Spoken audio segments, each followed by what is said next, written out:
alhamdulillah lumayan lengkap ya ini tugasnya gitu kan. Karena di sana kan sesuai dengan sesuai dengan saya mengangkat temanya itu tentang berita-berita yang ada di Banten kan. Nah kebetulan sekarang kan lagi ada trending prediksi tsunami 8 meter itu kan Pak. Akhirnya saya wawancara dari keluhan setempat gitu, warga gitu. Akhirnya menimbulkan beda pendapat sebenarnya. Kalau dari pihak BNPB, mereka tidak pernah menyentil apakah sirine itu berfungsi atau ada perawatan tidak gitu. Pas saya tanya ke daerah-daerah yang rawan itu, termasuk di daerah rumah saya, ternyata sirine itu sudah tidak berbunyi gitu. Jadi tidak ada perawatan gitu. Mana gitu. Sedangkan media tidak pernah ada yang meliput gitu ke daerah saya gitu. Jadi kalau ada tsunami, kami harus tahu dari pusat gitu. Kami nggak ada informasi. Kan kalau tsunami kan langsung ada sirine berbunyi seperti lonceng gitu kan. Lonceng bahwa kita harus siap-siap dari sirine berbunyi itu 15 menit kan. Dari pelajaran geografi yang saya pelajari gitu. Nah, tapi ketika ketika di lapangan ternyata berbeda gitu. Di lapangan tidak ada perawatan sama sekali, towernya tidak ada, besi-besinya hilang gitu. Akhirnya karena tidak dirawat kan dijual sama orang-orang yang tidak bertanggung jawab kan gitu. Dicuri lah ya. Nah, ya itu yang menjadi sebenarnya yang menarik ketika saya ternyata ini bisa juga, apakah ini bisa juga Pak, maksudnya dijadikan bahan investigasi karena kan dari pernyataan pemerintah dengan ya realita di lapangan berbeda gitu. Pantesan yang kemarin yang Sumur itu kan daerah Sumur kan itu dari rumah saya itu 45 menit itu tidak ada informasi terkait itu gitu kecuali di media sosial gitu kan. Berbeda dengan di Anyar karena di Anyar kan mungkin lebih disebut destinasi wisata yang benar-benar kota yang benar-benar trending, maka mereka ada sirine gitu. Sirine mereka maksudnya tuh masih dirawat gitu. Berbeda halnya dengan daerah Sumur gitu. Daerah Sumur kan daerah ya termasuk selatannya gitu. Kita tuh perbatasan dengan langsung Samudra Hindianya gitu. Jadi berbeda gitu.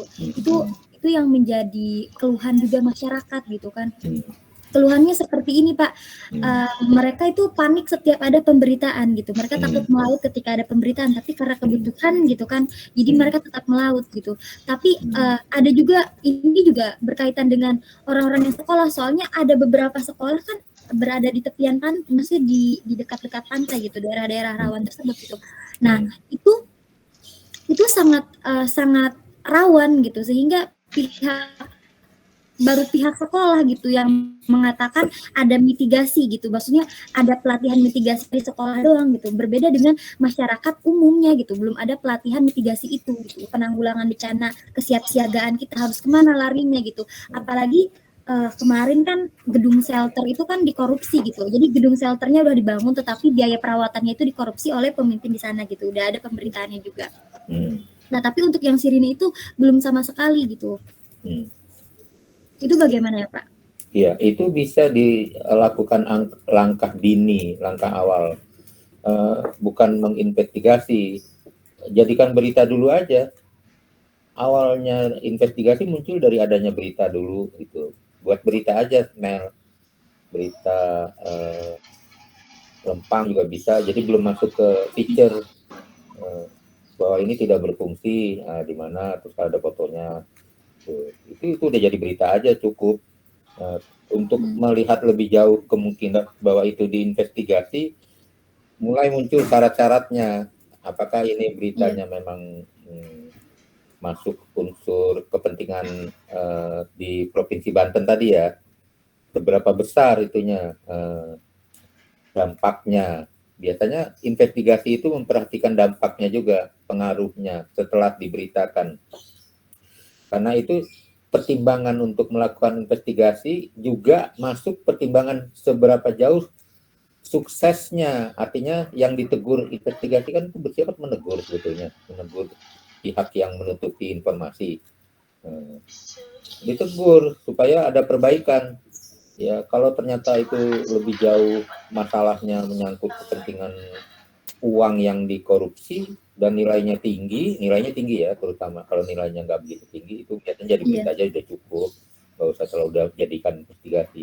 Kalau udah nilainya tinggi, barulah diinvestigasi, karena itu nanti akan dibongkar itu. Tujuan wartawan itu juga membongkar untuk mendudukan perkaranya. secara tuntas itu akan dihakimi dia di sidang bahwa ada penggelapan gitu. Wartawan juga ada yang ikut nggak? Ada itu dalam upaya begitu wartawan suka diselidiki loh, didekati gitu. Itu kan udah terjadi ketika investigasi di majalah tuh Tempo, dia dikasih duit untuk membatalkan informasinya tadi supaya apa publik nggak tahu, supaya dia juga nggak diturunkan jabatannya kan gitu atau dipecat. Itu makanya dibilang investigasi itu cenderung berbahaya untuk menyamar. Nah kalau tadi Melan menyaksikan adanya tidak berfungsi, dibuat berita aja dulu, nggak usah langsung ke investigasi. Investigasi kalau belum memenuhi syarat juga belum bisa naik, nggak naik nanti malah nggak jadi berita, gitu. Nah, seperti itu Mel. Jadi kalau investigasi itu harus lebih mendalam lagi ya Pak bahannya ya? Iya, bahan lebih. Kalau ini mungkin bisa jadi hard news mungkin. Iya, itu aja juga cukup. Itu kan teguran, kan sifat berita itu mengingatkan yang mapan, membantu yang papa, membantu yang kaum marginal. Marginal yang ini kan seperti tadi kan kamu udah tanya yang tinggal di situ kan? Iya. Itu kaum marginal itu dia. Dia kan bukan orang kaya kan di situ. Orang pada umumnya di situ warga gitu kan. Iya. Nah, itu dia nggak punya suara Mel. Nah, suaranya melalui apa? Misalnya Melan nih, Melan punya wadahnya. Makanya Melan bisa mewakili suara orang tadi. Iya, pihak itu kelurahan di sana, ada salah satu kelurahan namanya Bapandang, beliau lurah di Binuangan, termasuk salah satu pesisir Banten yang potensi tsunami-nya itu sangat buruk gitu. Maksudnya itu sangat mungkin itu karena Samudra Hindia ya, lautnya dalam, jadi itu yang berpotensi buruk gitu. Nah, jadi beliau minta kalau bisa dimuat ya Neng, soalnya gini, dari pihak pemerintah kalau sepertinya pengen dikelola oleh pihak kelurahan gitu atau pihak pemerintah di sana setempat gitu, mari gitu kami membuka tangan gitu, tapi pemerintah tidak ada kabar, tidak ada cerita gitu setelah itu gitu. Bahkan sekarang towernya aja udah ada besinya udah pada hilang, terus sirine yang dimasukkan ke dalam airnya pada hilang gitu kan, ada alat yang dimasukkan ke dalam air itu kan besi ya buat itu kan, itu pada hilang semuanya gitu. Maksudnya ya makanya gitu kami bagaimana gitu tindakan selanjutnya gitu, karena kami juga bukan tidak diberikan tugas, tapi kalau diberikan tugas kami menerima dengan lapang gitu, soalnya kan ini berkaitan dengan masyarakat kami juga gitu di sini gitu. Seperti itu, dia pengen menyampaikan ke media tapi tidak pernah ada media yang sampai ke sana gitu. Paling mentok itu di Anyer gitu medianya. Iya, makanya itu kan kita kan dihormati berada di situ untuk mewakili suara mereka. Itu pun tetap mesti diwaspadai Mel. Diwaspadainya begini. Ada orang yang ingin kalau bisa dimuat ya Mel gitu. Tapi kita tuh bukan corongnya dia gitu Mel. Artinya dia ngomong kalau bisa dimuat, Bapak hati-hati Pak, saya juga ngeritik Bapak gitu, tapi kamu ngomong sendiri aja bahwa Bapak juga nggak benar, nggak melakukan pemantauan gitu kan misalnya. Jadi di dalam tulisan itu, jadi artinya begini loh Mel, hebatnya kita jurnalis ini, kita bisa iya-iyain aja kayak ya gitu ya, tapi kita perhatikan, ini Bapak juga nggak benar nih. Dan satu itu, kedua, kita tuh bukan corongnya dia, itulah yang disebut jurnalis itu independen tuh di situ. Kita bukan humasnya si Bapak tadi. Misalnya begini ya Mel, saya mau kasih contoh. Kalau bisa dimuat ya Mel, gitu. Udah, ya Pak, siapa gitu. Nah, udah saya pulang, saya nih kalau bisa dimuat ya Mel. Terus Mela pulang, kasih ke saya Pak Joni gitu. Pak Joni, saya udah dapat bahannya. Saya tulis semuanya tentang apa yang kata Bapak itu tadi. Begitu saya udah muat, saya sadar, loh, ini sih kayak humasnya dia dong. Itu nggak ada unsur kritikan dari dia, informasinya nggak berimbang gitu. Artinya kan selain dari si Bapak tadi, ada kemungkinan siapa nih pemiliknya, siapa ketuanya yang mengurus sinyal bahwa ada tanda gitu, ada sirene, ini siapa. Nah, saya hubungi dulu dia, saya wawancara gitu Mel. Wawancara terus saya objektif gitu, jadi ada cover both side, kalau bisa memang all both side. Dari situ baru ada imbangan, ternyata dia pun dikritik gitu. Dia yang tadi bilang kalau bisa dia, makanya kita disebut harus jaga jarak di situ Mel. Kekuatan kita bergaul dengan banyak pejabat, tapi kita tidak berada di dalam pejabatnya itu sendiri. Artinya kita sewaktu-waktu bisa mengkritik pejabatnya itu juga. Ini Bapak saya kritik gitu. Nah, kritik itu kan sifatnya membangun, dalam pengertian bukan menyerang. Biasanya gitu. Cuman kita kebiasaan di Indonesia ini suka Mel. Begitu kita kritik, kita langsung dimusuhin. Itu tuh si wartawan si Melan tuh, Melan. Hati-hati, jangan ngomong sama dia. Tuh dia jangan dikasih masuk tuh dia, bahaya tuh gitu. Ya, itu kan namanya ya elah, udah dikasih berita supaya ada perbaikan yang terjadi apa?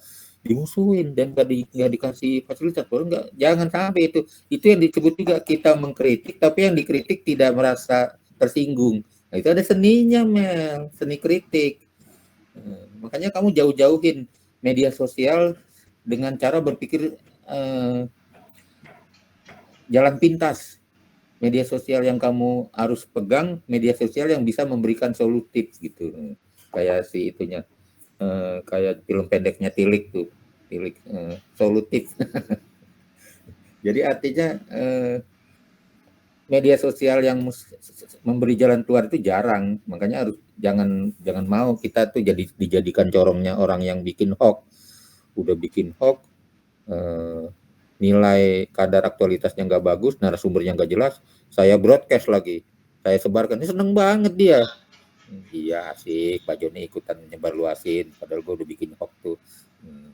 Nggak sadar saya jadi alatnya dia, saya jadi sarana dia untuk menyebar luaskan. Makanya kan ada tuh, Pak, nanti tolong ya Pak disebarkan undangan ini. Saya diem aja. Ada di grup yang begitu. Saya punya grup, ada bapak-bapak minta tolong supaya saya menyebarluaskan undangan dia. Ya saya cuma bilang, itu sih bapak aja yang nyebarin. Coba saya dalam hati, kamu jangan bilang-bilang ya si bapak itu kalau saya ngomongin kesian dia, nanti dia nangis bombay lagi. Saya disuruh nyebarluasin, emang saya humasnya dia. Nggak mau lagi suruh nyebar-nyebarin gitu. Saya lihat nilai dulu informasinya, kalau informasinya emang nilainya penting dan orang segera tahu, nah itu begini loh, informasi itu kalau nggak usah diminta aja, kalau saya sadar bahwa ini informasi penting, itu saya otomatis akan nyebarluasin sendiri. Nah, ini ada loh, viralkan katanya. Saya udah baca nih, ya elah, kalau udah saya baca viralkan, itu kamu urusin sendiri aja, viralin sendiri, ngapain sih saya disuruh viralkan gitu. Kalau udah kata-kata viralkan itu berarti udah banyak kebenernya tuh, sumbernya nggak jelas, informasinya dari siapa nggak bisa dipertanggungjawabkan, terus suka menyepelekan, susunan katanya itu suka menjurus pada supaya tindakan orang untuk membenci seseorang atau lembaga. Oke, sampai di situ udah kelamaan lagi. Mel? Iya Pak. Ya. Pak. Terima kasih Pak atas jawabannya. Terima kasih sama-sama Mel. Iya. Oh iya Pak, satu lagi Pak. Satu lagi. Itu kalau mau kegabung ke tim yang di kampus itu, yang kata Bapak yang investigasi itu gimana ya? Saya jadi tertarik untuk ikut.